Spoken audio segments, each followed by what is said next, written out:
So, magkape tayo mga kababayan, mga kaibigan, mga idol. Makain tayo ng kape. Kape po tayo.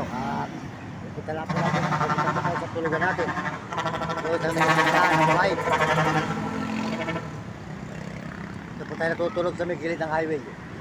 Mga idol. San Agustin, takot po na simbahan. Tapat na simbahan po na San Agustin, mga idol. Mga kaibigan. Maraming salamat po sa inyo lahat. Sa Panginoon Diyos. Ito po si Mario Mendoza Vlog. At ang hindi pa po mga nagsusubscribe, nakasubscribe lang nyo ang aking channel. Yan. At nakashare lang.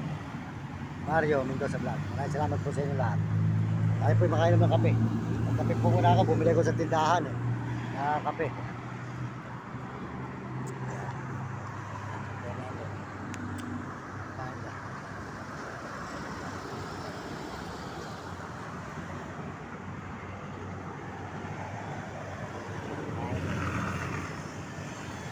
Salamat po sa Panginoon Diyos. Tayo dito gabi na naman. Bukas po ay bear na. Mag-umpisa na po ang bear. Nata. Hey!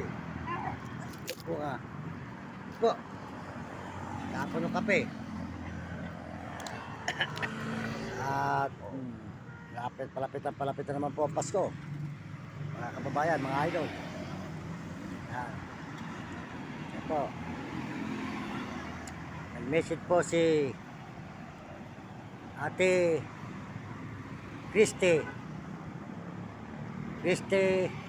Ma'am Christy Santos. Sabi po ni Ma'am Christy Santos, tuloy mo lang ang iyong plano, Kuya Mario, at makakamit mo rin ang pangarap mo. Maraming salamat po sa inyo, Ma'am Christy Santos. Salamat po sa inyong lahat sa mga nakakaunawa po sa akin. Maraming salamat mga kaibigan, mga idol. Salamat po kay Ma'am Christy Santos sa payo nyo. Sa sipag mo yan. Araw-araw kita sinusubaybayan ang iyong mga video. Lahat ng video mo sa araw-araw sinusubaybayan ko. Tuloy-tuloy ka lang. Ipagan mo at makakamit mo at pagkakalubang ka rin ng Panginoon. Maraming salamat po Ma'am Christy Santos sa payo nyo. Huwag mo intindihin ang sinasabi ng iba. Ang intindihin mo ang iyong kabutihan at ang iyong mga pangarap. Maraming salamat po. Salamat po sa inyo. Yan. Dito po tayo ngayon sa may San Fernando natutulog sa gilid ng highway. Yan, ang San Fernando, San Agustin, Pampanga, San Fernando.